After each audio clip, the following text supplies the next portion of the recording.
it's really hard to figure out what the right price of the US dollar is. The US dollar is pretty efficient. Like generally that's the right price, and you cannot contribute meaningfully to price discovery if it's just the same price nearly every day for the most part.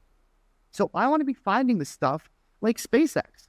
When SpaceX IPO'd, never before had the public markets been able to cast their vote on what the value of SpaceX should be.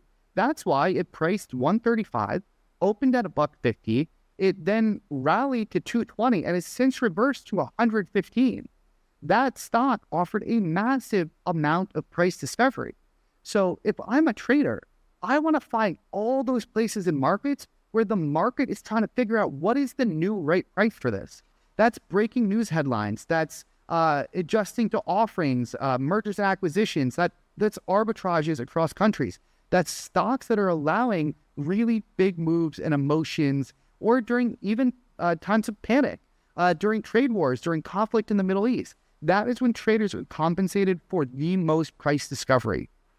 So the other trading meta that's always universally true is you need to obsess over the process, not the P&L. Because much like poker or other stuff, you can lose any given game. But if you're doing the right actions over time, you will win. Now, another thing that's always going to be true and universal, mastering in a strategy that provides a ton of price discovery is going to make you magnitudes more than competence.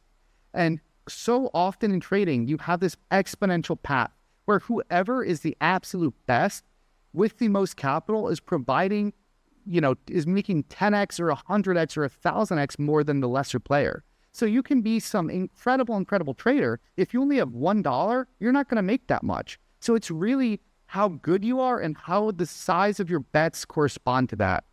The other meta to get better is you always want to do deliberate practice every single day.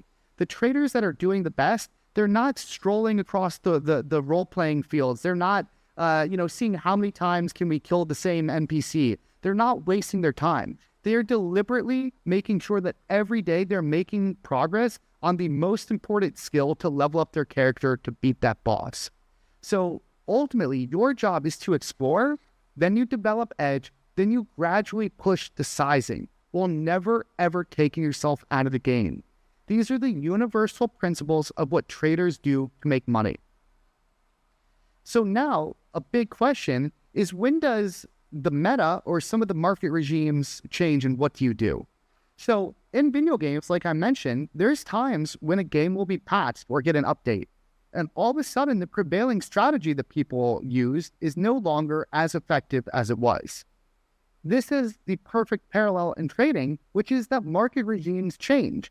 There will be times in markets when momentum long strategies are amazing and swing trading pays off huge. In fact, I would say in recent times, right, that we're recording this in late July, in July, the market regime changed. All of a sudden, the leaders started